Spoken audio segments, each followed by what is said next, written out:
Lieutenant James Harker lay flat on his back, staring up at a sky smeared with ash and fire. The twin moons of Threllis 6, once pale and serene, now shone dimly through a haze of smoke and debris. His ears rang, high-pitched, piercing, drowning, out the distant rumble of retreating ships. He tried to sit up, but a sharp pain lanced through his torso. A quick glance confirmed the worst. His combat suit was scorched, the chest plate dented in a way that no amount of field repairs could fix. He touched his side and felt blood, slick and warm, pooling beneath him. Somewhere in the fog of his mind he knew he was dying. The battle had been brutal, a confused maelstrom of human and alien forces colliding over a chunk of rock deemed strategically vital for reasons Harker never fully understood. Orders had come down from high command. Hold the line at all costs. But the line was gone now. His unit scattered, his comrades reduced to scraps of memory and twisted metal. He had been running for cover when the blast hit, the kind of weapon that tore through shields and armor as if they were paper. It wasn't the pain that frightened him. It was the silence. The battlefield was eerily quiet now. No gunfire, no screams, no shouting of orders. Just the occasional crackle of a dying fire, the hiss of some fluid leaking from a ruptured power cell. The enemy was gone. So were his people. Harker's vision blurred, but before it faded completely, he caught movement, something big. The haze parted to reveal a figure, a shadow at first but growing clearer. It was a female Iltari. He recognized the towering frame, the intricate patterns of glowing lines running across her skin, the elongated limbs and delicate crest-like structure on her head. Even though he'd never been this close to one, her species was unmistakable. Instinct told him to reach for his weapon, but his arm wouldn't move.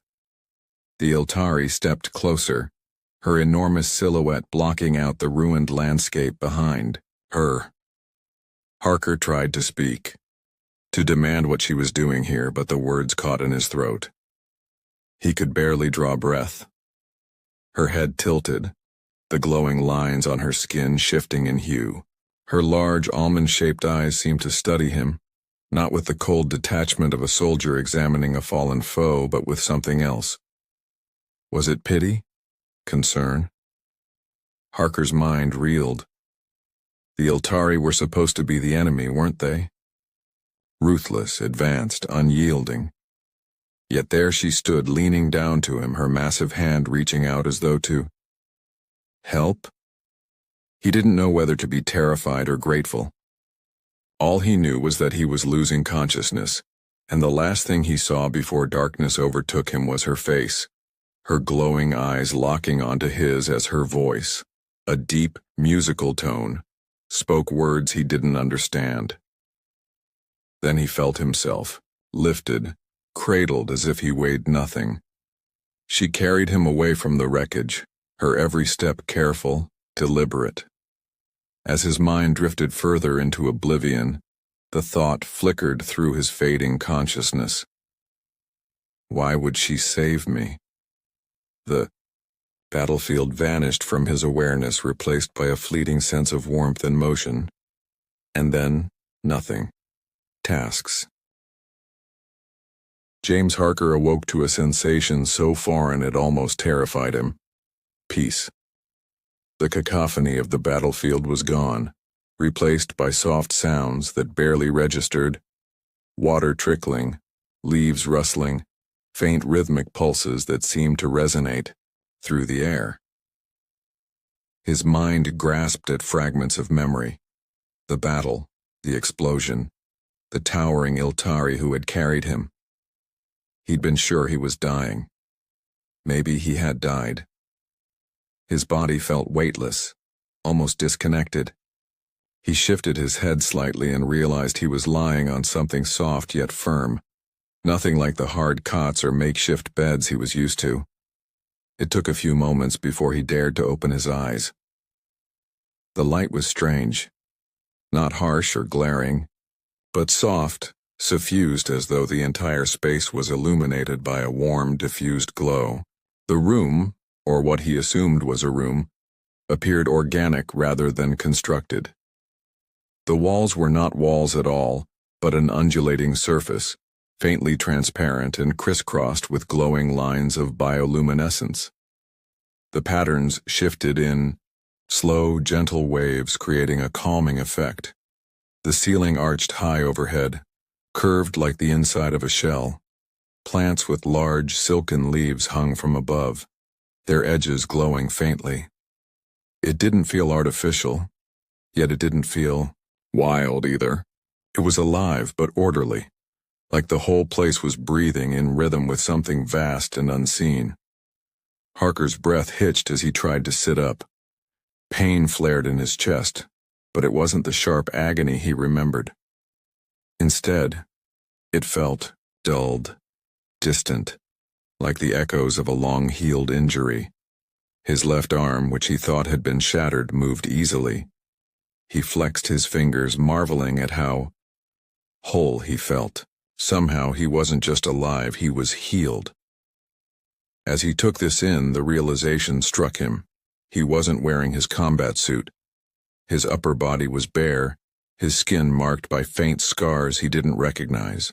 A soft, breathable fabric wrapped around his legs, and there was no sign of the heavy armor or equipment he'd always kept within arm's reach.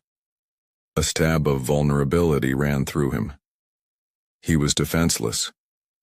Before his fear could grow, he heard a sound. A deep, resonant hum. It wasn't threatening. If anything, it was soothing, like a low note played on some ancient, stringless instrument. He turned his head to the source and froze. She was there. The Eltari. She stood at the far end of the room, or what Harker thought of as the far end, though the boundaries of this strange place seemed indistinct. Her towering frame was unmistakable. She wore a flowing garment that shimmered faintly, complementing the glowing patterns on her skin. The crest atop her head gleamed in the soft light, its intricate ridges catching the glow from the surrounding walls. Her large almond-shaped eyes met his, and her face showed no sign of hostility. If anything, she seemed calm, serene. Harker's instincts screamed at him to be on guard, but he knew it was futile. If she'd wanted to kill him, she could have done so 100 times over. She'd saved him instead. For what purpose? The Eltari moved closer. She was graceful despite her size, her long limbs making almost no sound as she crossed the floor. She stopped a few feet from him, crouching to lower herself closer to his level. For a moment, they simply stared at each other. "You can understand me?" Her voice resonated in his mind as much as in his ears. The words were clear, though they carried a melodic undertone that was nothing like the harsh syllables of human speech. Harker swallowed, his throat dry. "Yeah, I think so," he croaked. His own voice sounded weak, as if it belonged to someone else. The Eltari tilted her head, the glowing lines on her skin shifting slightly. "You are safe now. The pain you remember is gone." He blinked. The words themselves were comforting, but her presence, her sheer size, her alien features, kept him on edge. "Why?" he asked. "Why did you save me?" She didn't answer. Right away. Instead, she extended one long, elegant hand toward him, palm up. A gesture that was neither threatening nor demanding. "Rest," she said. "Your wounds were grave. Much was required to repair them." Harker stared at her hand, not sure what to do. Her features were unreadable, alien in a way that left him guessing. But there was something in her eyes, an intensity that went beyond compassion. It was almost as if she could feel his pain as if it were her own. "Who are you?" he finally asked, his voice hoarse. "My name cannot be spoken in your language," she said, "but I am called Alva by your kind." "Alva," he repeated, the name strange on his tongue. Iltari, she clarified. My people's name, if that helps you understand. He nodded faintly. You brought me here? Yes. Why? She tilted her head again, studying him. Because I could not leave you to die. Harker let her words hang in the air, heavy with meaning. There was no hint of deception in her voice, at least none he could discern. Still, confusion swirled in his mind. The Iltari were supposed to be the enemy. Unfeeling, uncaring, the villains of the conflict. Yet here was this towering alien speaking gently, offering him peace and safety. Rest, Alva repeated. There will be time for questions later. Harker hesitated, then let himself sink back onto the strange, living bed beneath him. His body ached, but it was a dull, bearable ache. Nothing like the sharp agony he'd felt before. He closed, his eyes still wary, still wondering what lay ahead. Yet, as sleep overtook him once more, he felt a faint, unfamiliar sense of hope. Harker awoke slowly, the memory of pain now distant, replaced by a steady hum that seemed to resonate through the air. The bioluminescent walls of the room pulsed softly, their light ebbing and flowing like a quiet tide. He felt stronger, less disoriented, though a heavy sense of unease lingered. Not from his injuries, they were practically gone, but from the situation itself. He was deep in alien territory, in the care of someone he'd been conditioned to see as an enemy. Yet the Iltari hadn't harmed him. She'd done the opposite. She had saved him. As if sensing his wakefulness, Alva entered, her tall frame gliding through the doorway. She carried a small, glowing sphere that hovered above her palm. It emitted a gentle light and filled the room with a faint, calming hum. She set it down on a pedestal-like surface, and the light spread, bathing the space in a warm glow. I see you are recovering well, she said, her voice melodic and measured. Her large almond-shaped eyes fixed on him, their glow soft and steady. Better than I should be, Harker replied, his voice rough from disuse. How long have I been here? 5 cycles, Alva said. By your measurement, approximately 4 of your Earth days. He pushed himself into a seated position. And you just kept me here? Took care of me? Yes. He frowned. Why? I mean, what's in it for you? We're supposed to be enemies. Alva didn't answer immediately. Instead, she turned her attention to the small, shimmering plants growing along one of the walls. She ran her long fingers over the leaves. The motion gentle, almost reverent. Your people and mine were not always enemies, she said finally. We once traded knowledge, shared resources. There was trust. Harker scoffed. Not in my lifetime. No, she admitted, turning back to him. But that is no reason to perpetuate hatred. Her words hung in the air, weighty and deliberate. Harker wanted to argue, to remind her of the destruction wrought by her people's advanced technology, the lives lost on both sides. But then he thought of his own fleet's actions, planetary bombardments, scorched colonies, civilian casualties, swept aside as collateral damage. He had followed orders without question, seeing the Iltari only as targets. He'd never stopped to wonder what they thought of him and his kind. I saw humans slaughtered, Alva continued, her voice tinged with sorrow. And I saw my own kin cut down. Both sides fueled by fear, by propaganda. My people feared your aggression. Yours feared our technology. We fought because we were told to fight. Harker couldn't hold back his frustration. So what? You're saying it's all just a misunderstanding? Not merely a misunderstanding. A failure to see each other's humanity, or in my case, your humanity, and in yours, our sentience. Alva stepped closer, her towering presence strangely unthreatening. When I found you on that battlefield broken and alone, I had a choice. I could leave you to die, as many of my kind would have done. But I could not. Not because of some grand ideology, but because I could feel your pain as if it were my own. Harker frowned. Feel my pain? What does that mean? Our empathy is different from yours, Alva explained. It is not merely an emotional understanding. We sense the suffering of others on a deeper level, physical, emotional, even spiritual. To leave you there bleeding and afraid would have been to wound myself. He didn't know how to respond.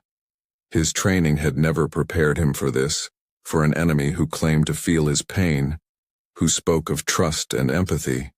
His entire view of the Iltari was being challenged, and it left him unmoored. If what you're saying is true, he said cautiously, then why the war? If your people feel all this pain, why not just stop fighting? Alva's expression shifted. The glowing lines on her skin dimmed slightly, as though reflecting her sadness. Because the wounds run deep, generations of loss and fear, and because not all of my kind can feel as I do, many have closed themselves off, numbing their empathy in the name of survival. Her gaze met his, steady and unflinching. I do not ask you to forgive us. I only ask that you see us as more than the enemy you were taught to destroy. As I see you now. Harker was silent for a long moment. His mind raced, replaying years of battles, orders, and propaganda. The Iltari had always been portrayed as cold, calculating, inhuman. But Alva's words, her actions didn't fit that image. They didn't fit at all. I don't know if I can just forget everything, he said finally. I do not expect you to, Alva replied. But if you can begin to question, to understand, then perhaps there is hope. Hope. It was a word Harker hadn't dared to think about in years. Yet here, in the most unlikely of places, it stirred something in him. Something that felt almost like possibility. Harker didn't realize how much his body had adapted to endless tension until it started to let go. Days, or perhaps weeks, passed in a blur of discovery.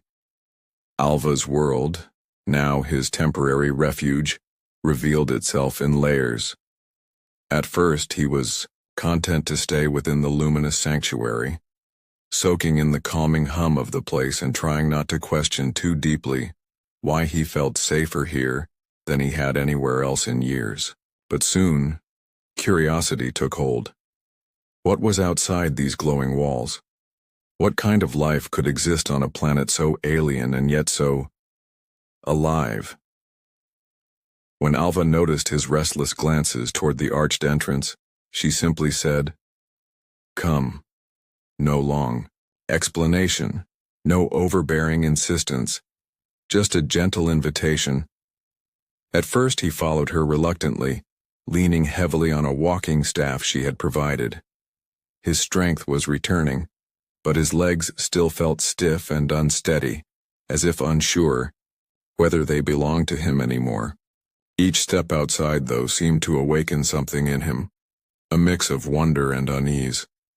Alva's homeworld was like nothing Harker had ever seen.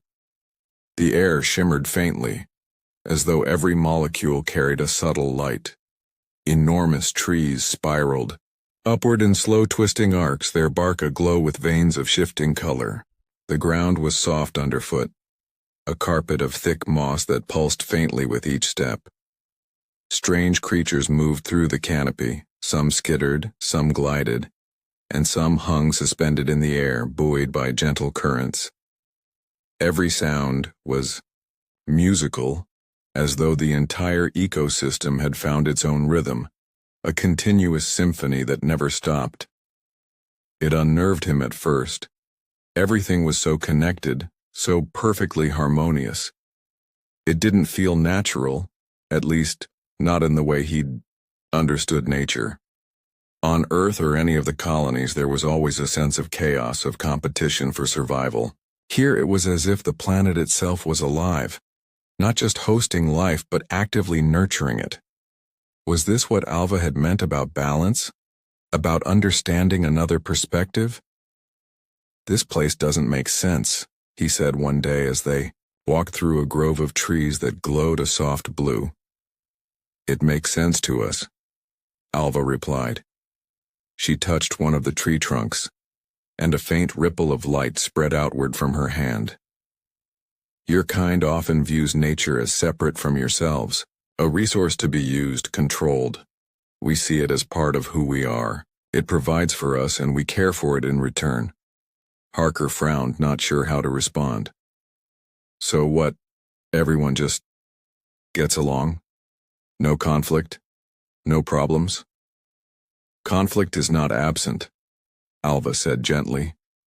"But we strive to resolve it, without destruction. It is not about perfection. It is about choice. Choice." That word stuck with him as the days went on.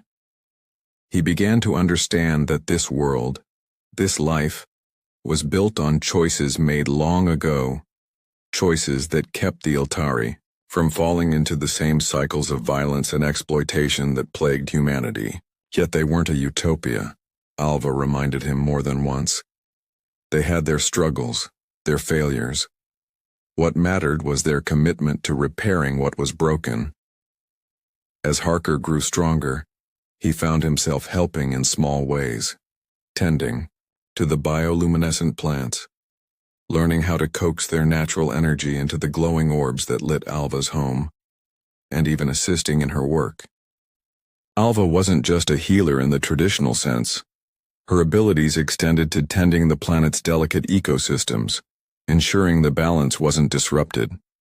Harker learned to mix natural salves, to adjust the flow of light through living structures, and to listen, really listen, to the subtle cues of the environment.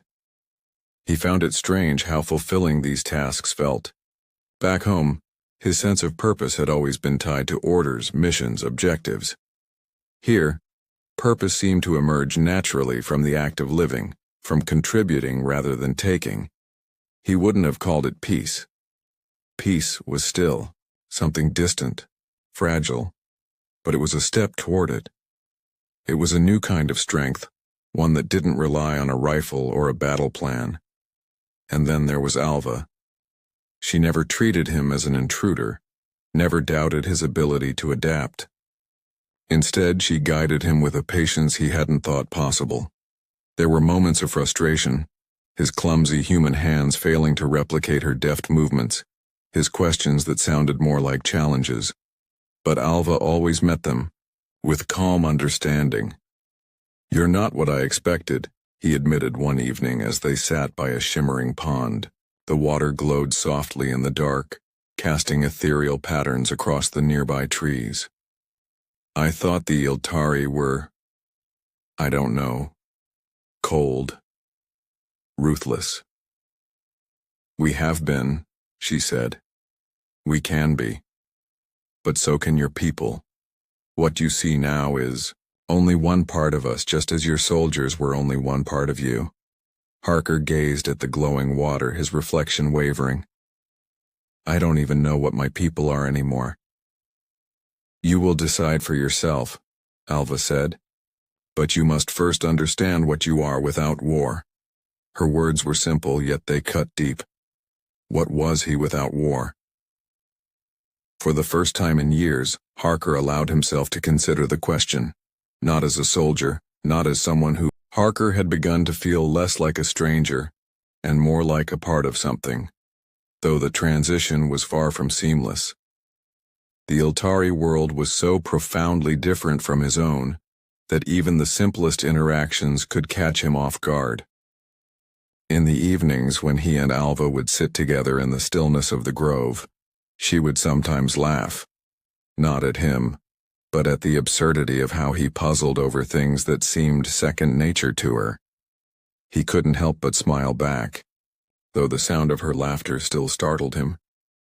It was rich and resonant, carrying an unspoken warmth that made him feel less like a visitor, and more like a guest she genuinely welcomed.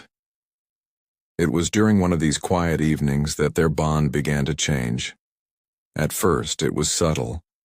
She would tilt her head slightly when he spoke, as though genuinely interested in every word. She'd wait patiently when he stumbled over how to phrase his questions about her world. And he, in turn, began to open up. He found himself telling her about his home, about Earth, about the sprawling cities and the vast deserts and the towering mountains. He described the sharp blue of the sky and the rush of waves against a coastline. She listened intently, her large eyes reflecting the soft light of the bioluminescent plants around them.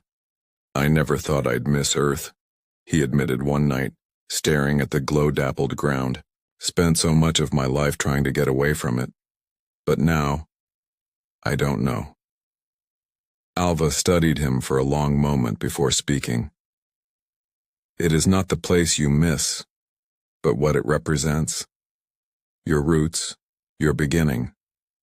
We all carry our origins within us even when we leave them behind."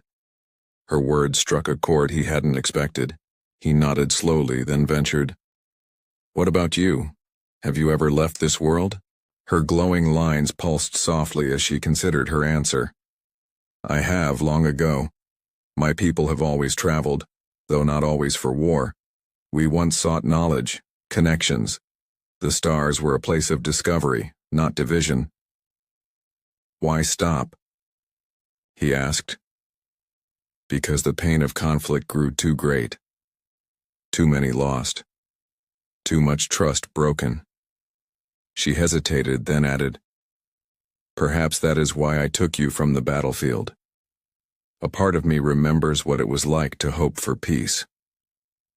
Harker looked at her, really looked at her.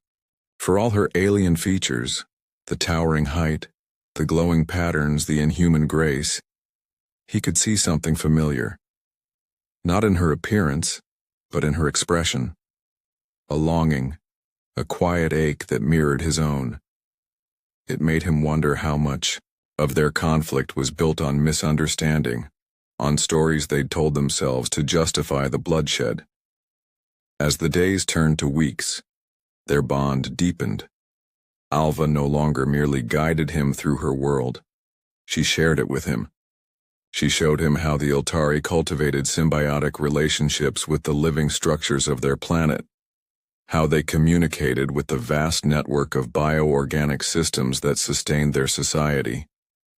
Harker, in turn, shared stories of human ingenuity, how his people had crafted entire cities in the void of space, how they had turned barren moons into thriving colonies.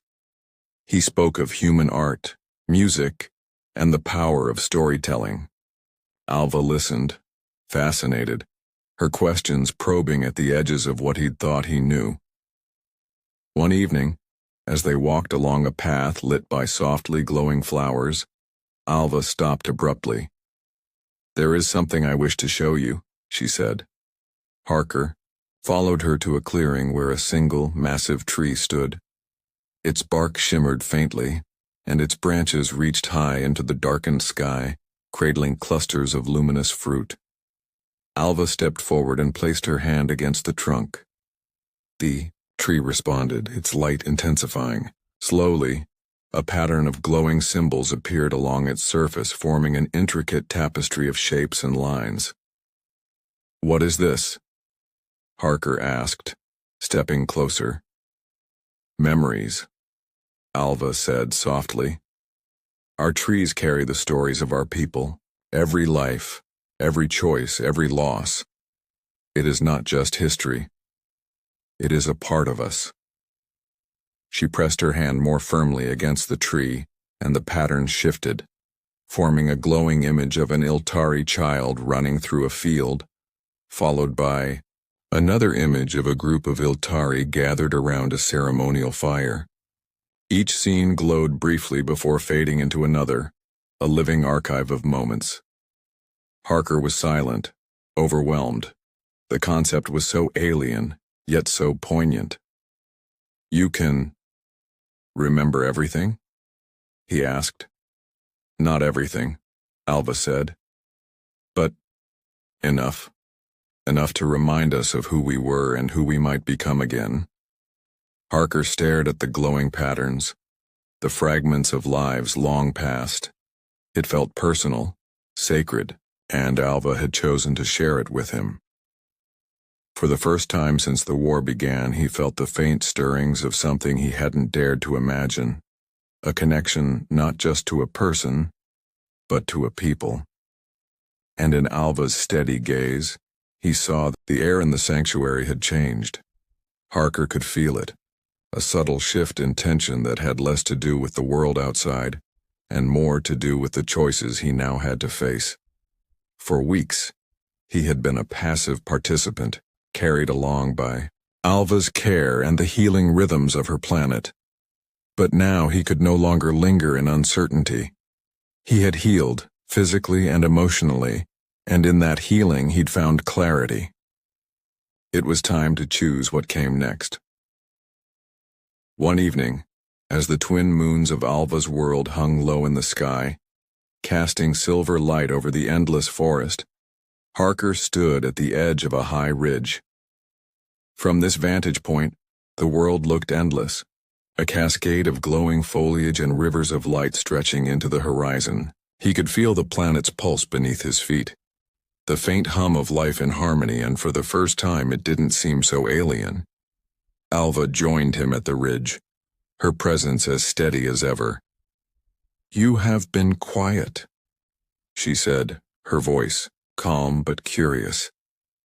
Harker looked out at the horizon, the question he had been turning over in his mind finally coming into focus. "You brought me here. You healed me. But what happens now?" "That is your choice," Alva said simply. "You are well enough to leave if that is what you wish, or you may stay." Her words carried no judgment, no pressure. It was one of the things he had come to admire most about her.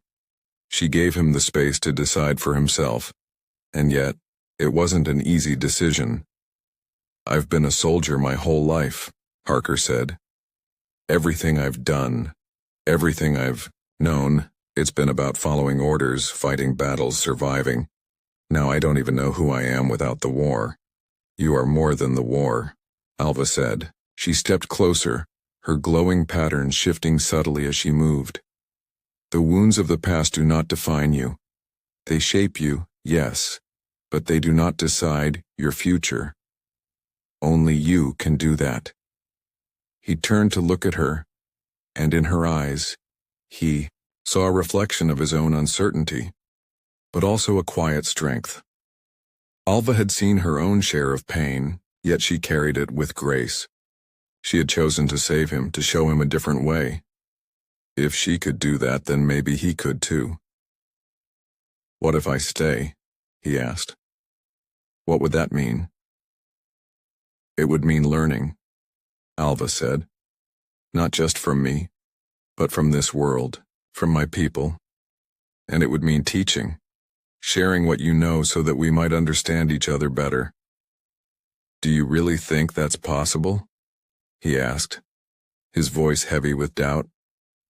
"Humans and Iltari, finding a way to work together after everything that's happened? I do," she said without hesitation. "If we choose it." The simplicity of her answer struck him. She didn't try to convince him with grand speeches or elaborate promises. She simply believed. And in that moment, he realized that belief was enough. It wasn't a guarantee, but it was a beginning. And beginnings were something he had never allowed himself to hope for before. Harker turned back to the horizon, the alien sky stretching out before him. I don't know what this future looks like, he said. I don't know if I'll be any good at it. None of us do, Alva replied. But the future does not need to be known. It only needs to be chosen. For the first time in as long as he could remember, Harker felt a weight lift. He didn't have all the answers, but he didn't need them. He only needed to take the first step. I'll stay, he said quietly but with certainty. I want to try. Alva smiled, a small, serene expression that carried more warmth than any gesture he'd known. She extended her hand, not as a rescuer, not as an enemy, but as an equal. And for the first time, Harker reached out without hesitation. He took her hand, feeling the gentle warmth of her glowing patterns, and as he did, the hum of the world around them seemed to grow softer, more harmonious. Together they turned back toward the sanctuary, the first threads of a shared future beginning to weave into something